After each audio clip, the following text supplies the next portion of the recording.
उत्तर प्रदेश में smart prepaid meter का इस्तेमाल करने वाले उपभोक्ताओं के लिए बड़ी खुशखबरी। ऊर्जा मंत्री ए के शर्मा ने बड़ी जानकारी देते हुए बताया कि उपभोक्ताओं की समस्या को देखते हुए हमने फैसला लिया है कि अब से सभी स्मार्ट प्रीपेड मीटर पोस्टपेड में कन्वर्ट हो जाएंगे और पहले की तरह ही आदमी उपयोग कर सकते हैं और अगले महीने में 1 से 10 तारीख के बीच में बिल आएगा।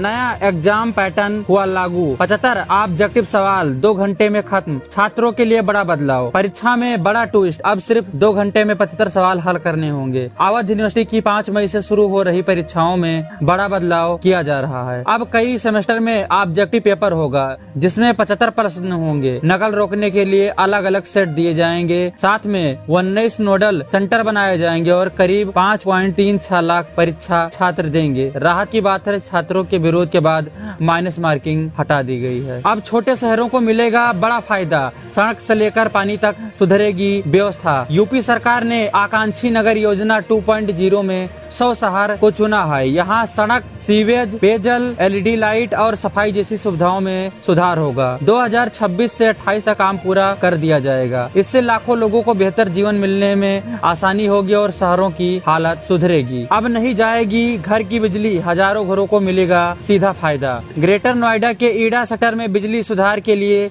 4 नए सब स्टेशन बनाए जाएंगे। साथ में अंडरग्राउंड लाइट भी बिछाई जाएगी। 30,000 से ज्यादा प्लांट और हजारों घरों की इसको डायरेक्ट फायदा मिलेगा।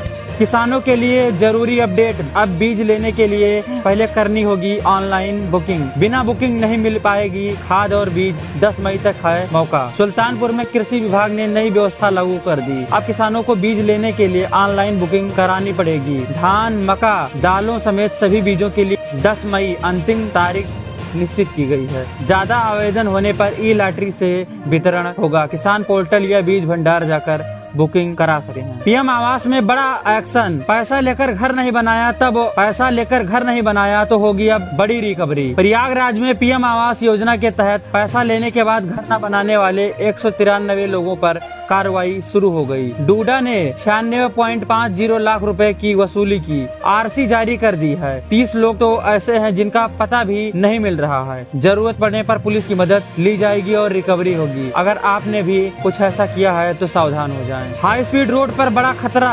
120 की रफ्तार में अचानक सामने आया जानवर। गंगा एक्सप्रेसवे पर सुरक्षा व्यवस्था पर सवाल खड़े हो गए। मेरठ बदायूं इलाके में सांड और नीलगाय के कारण 2 दिन में कई हादसे हुए जिसमें 8 लोग घायल हो गए। फेंसिंग के बावजूद जानवर सड़क पर पहुंच रहे हैं। अब लोग सुरक्षा बढ़ाने और वन्य जीवों की एंट्री रोकने की मांग कर रहे हैं। एक पेड़ माँ के नाम, अब हर किसी को लगाना होगा पौधा। सीएम योगी ने इस साल 35 करोड़ पौधे लगाने का लक्ष्य रखा है। हर छात्र को कम से कम 1 पौधा और आंगनवाड़ी में 5 पौधे लगाने की अपील की गई है। गंगा एक्सप्रेसवे के किनारे भी बड़े स्तर पर वृक्षारोपण होगा। सरकार इसे जन आंदोलन बनाकर यूपी को हरा भरा करने की तैयारी में है। अब भारत से बाहर खेती, सस्ती जमीन, ज्यादा कमाई का मौका। हरियाणा के किसान अब तंजानिया में खेती करने का अच्छा मुनाफा कमा रहे हैं। सरकार ने 1 लाख एकड़ जमीन के लिए समझौता किया। यहाँ सस्ती और उपजाऊ जमीन पर चावल, गन्ना, काजू जैसी फसलें उगाई जा रही हैं। अंतर्राष्ट्रीय बाजार मिलने से किसानों की आय तेजी से बढ़ रही है। दुधवा में रोमांच, एक ही सफारी में दिखे बाघ और गैंडा।